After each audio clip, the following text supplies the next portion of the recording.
Hey everybody, welcome back to the Cardboard Cave. Here to do a board game review. This is a first for the cave. We're not just unboxing, we're not just showing off a game. I'm actually going to review a game for you. And I hazard a guess, it's a game some of you have not heard of. It's called Porto. It is 90% sure a Portuguese design from Mebo. Designed by Orlando Sa. And artist is Luis Levy Lima. And if I pronounced either of those wrong, you can expect a lot more of that. And I do apologize. I wanted to start off by showing you actually the back of the game board, which is identical to the front, except it doesn't have all the, extra stuff on it, because it is the art that drew me into this game originally. It is stunning. Check out that dragon. The crazy thing is, as wild as this looks, it's pretty darn accurate, except for, the giant dragon and the giant stringed instrument and the mermaid toasting an octopus. Those things aren't realistic, but the city itself is very accurate to the actual city of Porto. Again, I'm 90% sure it's in Portugal. I thought this was a Brazilian design, but then I looked up the city and it's in Portugal. So I'm probably looking like a moron right now, but we'll say it's a Portuguese design, and you can Google it and see if I'm wrong. Either way, the art alone was enough to draw me in, because it is not just amazingly detailed, but unique. I mean, here's some people carrying off half of a massive fish. It's a massive dish that looks like French fries and egg and I don't know what, but it looks delicious. I know the dragon, I looked this up, is a symbol of the people and of the city, of their I guess their loyalty and bravery and steadfastness. So it's pretty cool they found a way to put that in there. Looks like they're dumping wine into the ocean. I know they are very much known for their port wine. There's just so much here. And again, this is identical to the front of the board, but you can just see the details better without all the stuff on it. There's that dish again. This must be a big deal. Anyways, it looks amazing. I don't see what drink that is. Just details everywhere. It's like a Where's Waldo picture. You can keep looking and finding more and more details. Like, I'll be honest, I don't think I ever noticed this giant pile of books. I don't know how I didn't notice that. This Azula tile, I'm probably saying that wrong. That definitely reminds me of the game Azul. It's just a fabulous board. And I'm going to turn it over now, but I just wanted to show you that before I even give the actual game review, because I thought it was so beautiful. So, let's see here. We'll turn this way. Again, it's the exact same on the other side. It's just got some things you actually need to play the game, so you can't see it maybe quite as well, the details. But this game is a very, very straightforward game. And it is, although it doesn't look like it, very inspired by Ticket to Ride. It takes some ideas from Ticket to Ride, but makes a very different game out of it. And I truly appreciate it for that. So, the way the game works, the components are the game board, a deck of building cards that are different colors. You've got yellow, purple, blue, green, and red, which are the different colors of buildings. And those cards, are just numbered 1 to 3. 1s, 2s, and 3s. That's all there is. There's no other numbers. There are 3s, I promise, somewhere. Okay, there's a 3. 1, 2s, and 3s in each color. Then you've got these building tiles. The ground floors have the door on them. There's 3 of those. Then everything else is just floors, which are all the same. They have different art, but they function the same. You got those for each color. And you've got two different kinds of contracts. You got private contracts you start the game with that nobody knows. And then you've got public contracts that there'll always be 4 available here on the board. There's 4 spaces. This symbol is victory points. This symbol is what you have to do it.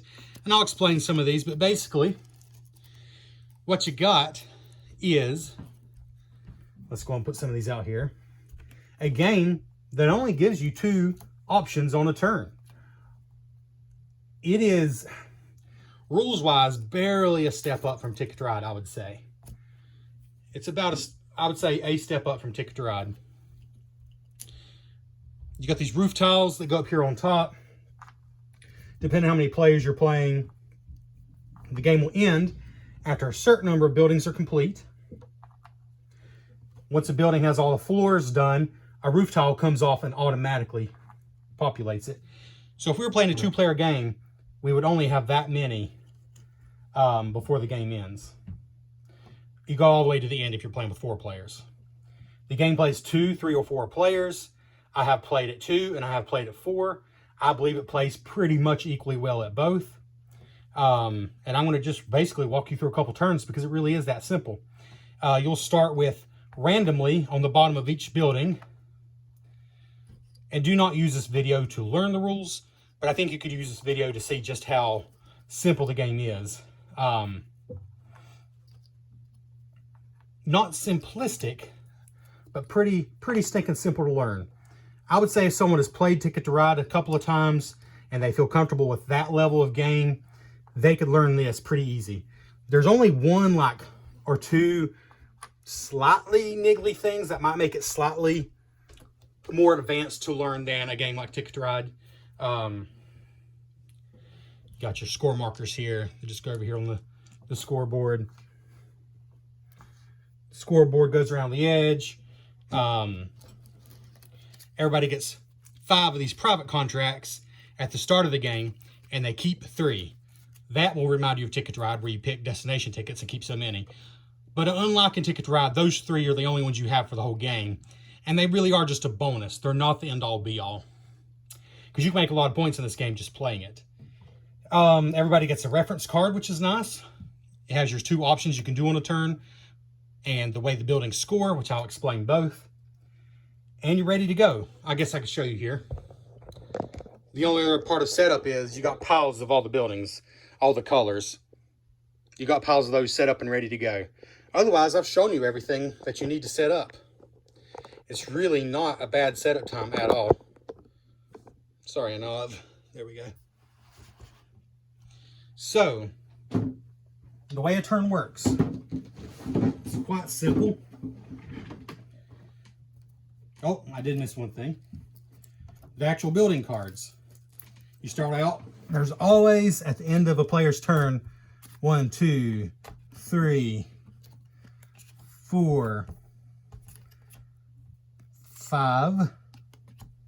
And then here's the draw deck. Does this remind you of anything? Again, this is straight from Ticket to Ride. A pile of draw cards, 5 face up. But it does something I really like with the drawing cards phase, because you only have 2 options on a turn. You either draw cards or you play 2 cards. You always play exactly 2, and I'll explain why, but you can draw up to 3 points worth. So in this case, this is a 1, and a 1. If I wanted to, I could take all 3 of those because that adds up to 3 points worth. And then they would get replaced with 3 new ones. It's the next person's turn. So you're either taking cards or you're playing 2 cards. That's an entire turn. The game will end when this number of buildings are built based on the number of players. A building is complete when all the floors are filled, and then you just put the roof on automatically. So that's my hand now. I got those 3 1s, which is pretty nice because I got 3 cards. Oh, but now there's only 2s out. Every single card that is out here is a 2. So in that case, I can only get 1 card. So maybe I need a purple, so I'll take that. Because you take 3 points worth of cards, up to. So in that case, I really didn't have a choice to get 2 cards. Now there's a 2 and a 1. So maybe the next person's like, ooh, I'll take that 1, and then any of these 2s I want. So I'll take that one.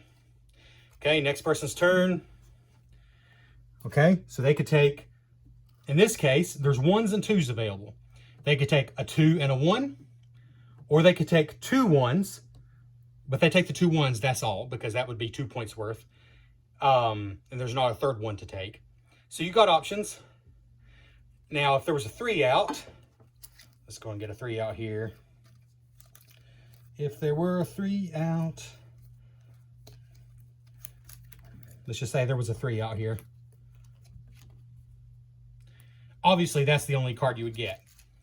But why would you do that? Why would you ever take a single 3 when you could take 3 1s? Well, first of all, 3 1s may not always be available. But even if they are, sometimes you will take a single card. Like, I might take that single 3. Let me show you why. Because on your turn, like I said, you have 2 choices. You can do what I just showed you, draw up to 3 points worth of cards. Or you can play exactly 2 cards. And here's how it works. So let's say this is my hand. This is a pretty big hand. A lot of times you don't have much of a hand in this game because you're always wanting to play. But if this is my hand, of the 2 cards, one of them that I play will represent the color of building I'm building this turn. The other represents how many floors I'm building. So like, let's say I really want to build a green building.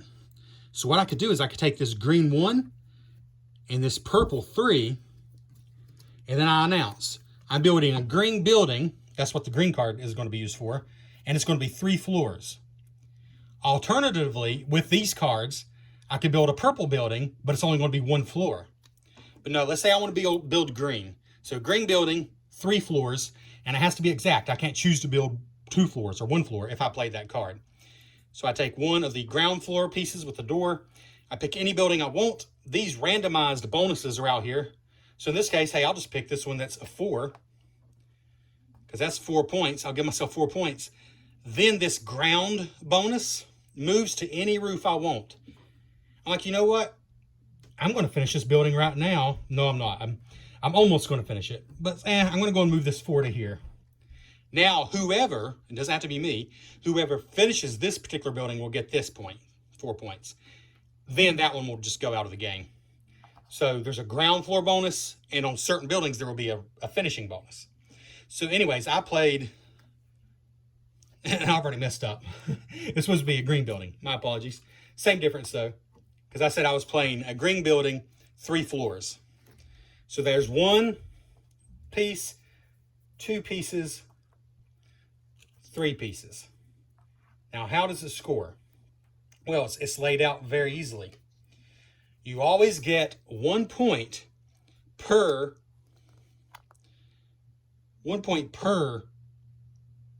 floor in the building. Sorry, that's blurry. I'll just tell you. 1 point per floor in the building, even if you didn't place it this turn. So in this case, it's 3 points. Plus I got 4 points for starting this building, so that's 7. Also, if, and let's just go and do this as an example. If there were other buildings built beside me, this is how you can really rack up points.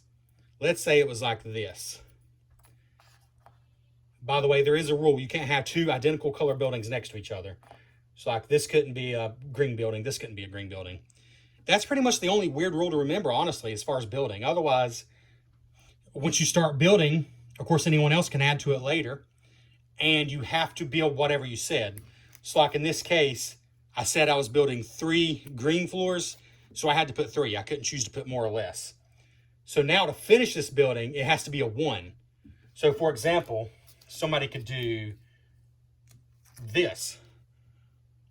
1 green floor. I could say this counts as a 1, this counts as green, and then finish that. But anyways, in my example, so I made 1, 2, 3 points, plus the 4 bonus for starting it. That's 7. But you get an adjacency bonus for every floor you are next to of the pieces you just placed only. And that's because in Porto, apparently in the real city, it was a big deal to connect buildings to each other and share walls. So this represents that. So that was 1, 2, 3, 7, 8, 9, 10, 11, because these are adjacent to what I just placed. So 11 points. Plus, I then look at these up here and see if I met any of them. These are called public objectives. Every single turn, If you chose to play buildings, you look to see if you met any of these. And you can score as many as you meet. In this case, this means you finished a green building. I did not finish the building. This means you placed exactly 3 yellow floors. I didn't place yellow. This means you played 2 purple cards. I did not do that. Played 2 yellow cards. I did not do that. Okay, so I didn't get any bonus points, but I did score 11 points for placing just 3 floors. So that's a turn. So let's say it comes later and I do finish this, or somebody, it doesn't have to be me. Let's say the next player decides they're going to finish the building that I started. They do this, so it's 1 floor and it's green. That's how they want to play it. So 1 green floor goes right here. This is done. The roof never counts as a floor. So that is done. So they get 4 bonus points plus, and this is the one tricky rule, they don't just get 1 point for the tile they just placed. They get a point for every tile in that building. Even if you just place 1, you're scoring the whole building every time. So it's 1, 2, 3, 4, 5, 6, 7, 8 for finishing it, 9, 10, 11, 12. Sorry. And there we go. There's the one hanging up point. That makes this a little trickier than Ticket to Ride because I just messed up. The adjacency bonus you only score for the tiles you just placed. The main score, you score the whole building. That's the trickiest thing in the whole game to remember, honestly. So like, I placed just 1 tile, but I scored 1, 2, 3, 4. However, there is nothing adjacent to the tile I just placed. So that's it. I scored 4. Plus 4 for finishing it, that's 8. Okay, that's 8. But when I look up here at the public contracts, currently there's a bonus for finishing a green building. So that's 9, 10. So I actually scored 10 points for placing a single tile. So I take the leftmost roof tile, and that building is now completely finished. Nothing can be added to it. Once a certain number of buildings are finished, the game will end. And that's pretty much the game. Honestly, that is the game. You're either drawing up to 3 points worth of cards from the face-up pile, or you're playing exactly 2 cards. And I just love that system, as simple as it is. The idea that you pick 1 card to be the number, 1 to be the color, and it can go either way. So sometimes you really want to draw those 3s, even though you only get a single card, because you can place 3 floors at once. But there's enough going on here that you'll realize there's more than it seems. There's more than it seems as far as scoring. These get replaced. There's always 4 available. These are pretty self-explanatory. For example, this is placing exactly 3. It has to be 3. It can't be 2 or 1. You know, these are just playing those exact cards on your turn. That's about it. Like this, for example, has to be exactly 2 floors placed, 2 red floors. If you do 3, that doesn't count. It has to be exact. That's pretty much it for those. They're all pretty simple. The private objectives that you get 3 of at the start of the game, those are, I would argue, probably the most complicated part of the game, but honestly, you only keep 3. So what you do is, like, you look at the back of the rules. Okay, which ones do you have? Do you have any questions? They're very self-explanatory on the back of the rules. It's like, let's just pick 3 here. Okay, these are the 3 I got. This one means by the end of the game, it doesn't matter who completed them. If there are a yellow, a green, and a blue building of any height, doesn't matter what height, together on the board. The order doesn't matter. It could be green, blue, yellow. But these 3 colors have to be adjacent to each other, somewhere on the board, completed. If that happens 1 time, that's 4 points. If this combination is twice on the board, that's 9 points. That's my secret end of game scoring. This is the same thing, except it's a red and blue building of any height.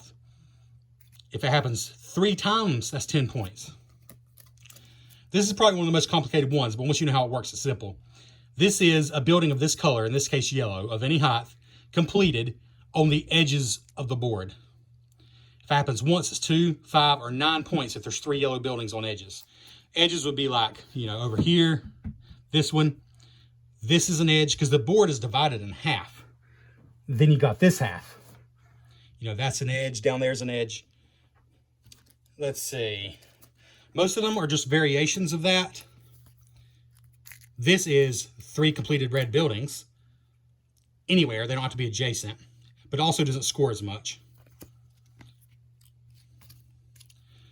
Just different ones, but they're also explained very easily in the back of the rules. This is another one that's maybe doesn't make immediate sense, but what it means is all 5 colors of buildings completed on one side of the board. It doesn't actually matter which side, and that's why that reference is handy on the back, because that one's not super obvious. That is what it means. And let's see, I think this is the only other weird one. Oh, here's 2 more. These are only the other 2 kind of strange ones. This is simply one side of the board is totally full. In other words, every single house is completely built. In other words, has a roof on it, on either side. This is there has to be 2 purple buildings of the same height. That's what the equals means. One on one side of the board, one on the other. It's simply 5 points. So like, let's say I managed to finish this green building. It's 1, 2, 3, 4 floors high. If I finish one over here, 1, 2, 3, 4, or anybody, if anybody finished it, other people can finish your objectives for you and not know it. If there's another green building of an equal height on that side of the board, I would score that one. That's it. So you're getting points as you play buildings. You're getting bonus points from these public contracts as you play buildings. And then at the end of the game, you're scoring as many of your 3 private objectives as you can. That's the whole game. I don't think I've left anything out. And I probably, if anything, made it seem more complicated than it actually is. Tiebreaker is public contracts, I believe, that you have. Yes, public contracts, these. So hold on to those after you finish them, because that does determine who wins the tie. And I have to say, our game last night, 4-player game, I got dead last, which annoyed me, because my wife also beat me the first time we played. I got dead last, but the scores were 70 to 75. That was the range. The winner had 75, I had 70. That's how tight it was. So it can be a tight game, so a few points can make a difference. But that's the game. Guess I'll tell you what I think now. And I'm not used to doing this, actually being on the camera, but I guess I could do that. Why not? So, what do I think of Porto? I think it is a game that fills a niche that does not get filled enough anymore. It is a Euro game. It's satisfying, but it's very much something that can be played on a weeknight. It's quick. The rules are... I don't even think I explained rules for 5 minutes last night. I think everybody's like, let's get going. Now, everybody playing has played much heavier games than this, but after 5 minutes, everybody's like, yeah, it all makes sense. Like, literally everything makes sense. The only rule that I've ever felt hung up on is remembering to count each floor when you score, not just the ones you added. But for the adjacency bonus, it's only the ones you added. And then just these, the contracts, just making sure people understand their private contracts, but you only keep 3 of them. So there's not a whole lot to worry about. And these reference cards give you the 2 options, drawing or building, and then exactly how you score. Honestly, this is crazy. But except for the specifics of how the contracts score, like if you look at this and you're not sure, besides that, this is the game on this little 2-sided card. That is the game. And that is so impressive. Because it doesn't feel dumb. It doesn't feel so light that it just blows away. So for me, no, this is not as fascinating as Agricola or Underwater Cities, which is one of my absolute favorites. But it's punches above its class. I think that's the way I would put it. It's very, very thinky per what it requires of you. Like the decisions per rules. There's we go. Like the decisions per rules overload is excellent on this game because the rules can be explained in minutes, yet you're always feeling like you're like, I hope I'm doing the best thing here, because the end game could be just a couple points difference. So it's kind of, I guess, an efficiency puzzle. That makes it sound boring, but that's really what it is, because you can always make points on every turn unless you have no cards. Then you just have to draw cards. Basically, on any turn that you have cards, you can make points. but how can I make the most points? That's what this game is all about. So I don't think it's like the most tense game ever, but like Ticket to Ride, I think you can be surprised by, like, man, I really hope they don't take that card, or I really hope they don't go there. And that's what I love about it. Like, it gives you more than it asks. And a lot of games these days, I feel like, are the other way around. There's like 100 rules and 20 steps for this amount of payoff. Well, this game may have slightly less payoff, but it's got way less that it asks of you. So I appreciate that. You have to be happy or okay with a healthy dose of luck. I would say the amount of luck in this game is easily equal to Ticket to Ride. I hate to use that example, but more than most games, this game does take elements of Ticket to Ride and make a different game out of it. Even though it's not a route building game at all. But it does have contract fulfillment, or whatever you want to call it, which is like the destination tickets of Ticket to Ride. And just the card drawing, and even the card playing, really reminds me of Ticket to Ride, but without being derivative. But I would say, like Ticket to Ride, it gives you a little more than it seems like it's going to. But it does have, my point was, it does have, I would say, at least as much luck as Ticket to Ride. Because sometimes the cards just don't come out that you want. It's just not the colors you want sometimes. But I don't feel like I have many wasted turns in this game. Excuse me. Only maybe the last turn is like, well, there's really nothing I can do. Because the game ends when all the roof tiles based on the number of players are gone. Or all the, like, up to here if you're playing with 4, 3, or 2. And then you finish that round. So whoever started, you have this little handy first player marker. It never moves. It just stays with whoever started the game. Because you finish that round out, and then everybody gets one more turn. That's how the game ends. And that very last turn, like, my wife didn't really have anything she could do, because she had 2 cards that there was nowhere they could go on the board because everything was too full. But there's very few turns that are totally wasted. But like Ticket to Ride, you will be spending some turns just drawing up cards. But again, I like the way this game does it. I love that it gives you some real small but fun choices in just what cards am I going to draw. Do I want to get that 2 and the 1? But that 3, I would really love to be able to build 3 because I might be able to finish that building next round if I can take that 3. But when 3 1s come out, no matter what color they are, it's just exciting because you get 3 cards. It's very efficient. And simply playing one floor can be very fruitful because of the way the scoring works. So, yeah, I like this one. It's I would say, the heavy end of what I would call a family game. The very heavy end of what I would call a gateway game.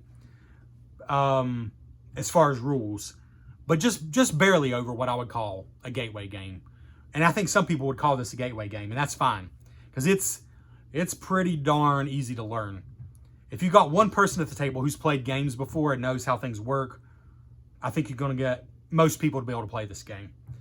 That being said, for heavy gamers, this is not going to be your main event of the night kind of game. But I think it has enough going on that for the time it takes up, I consider myself a gamer. I'm also not scared of lighter games. I really love some lighter games, but I also love some heavier games. And for me, this is enough to be fun. For the 2-player game is like 30 minutes. The box says something. Okay, the box doesn't say. Well, that's a shame because this is, oh no, I'm sorry, it does. It says 50 minutes, 50. Fair enough. I think the 2-player game is 30 minutes. 3-player game might be 45, probably 50, 55 minutes. An hour, I think, is about the most you're going to take playing this game with anybody. Unless they're just not paying attention and taking way too long. So, yeah. I'm going to give it a solid 8 out of 10. It's a solid 8 out of 10. The only reason I maybe wouldn't punch up to a 9 is because it is a simple game. And I think if you played nothing but this, like night after night, you're going to need a break from it after a while. There is there's randomness. There's enough randomness that it's not that there's no variety. But at the end of the day, you are just trying to figure out how to get the most points. And you're kind of doing the same things over and over, which is true of a lot of games. So I think it's the kind of game you play, you know, maybe once a month. Although I've already played it twice in the last few weeks, and I want to play it again, so that's not even true. After you played it a few times, you might slow down on it, you know. Because I don't know if there's, like, incredible replay value, but I think it's enough. I think there's enough randomness that it's solid replay value. I think it's solid replay value. And then you take into account that I just think it looks awesome. I mean, it's just so cool looking. When you take that into account, it's easily an 8 for me. And honestly, that 8 is for gameplay. That's not even for art and graphics. Like, I'm not giving it a bump for that. I guess if it were dog ugly, I might knock it a little bit. But it's just a fun game. It's a fun game, and it's a huge bonus that it looks so good. 8 out of 10, easily. Could be talked to an 8.5, probably pretty easily. If I were going to give a bump simply for aesthetics, I would say 8.5 out of 10. Easy. Recommended. Check it out. I believe it's still available at various places. I'm not going to say. I've not looked up. But it's not very old. It's only, I think, 2022. So check out Porto from Mebo Games. Or it might be Mebo. I'm an idiot. I have no idea. Thanks for watching The Cardboard Cave.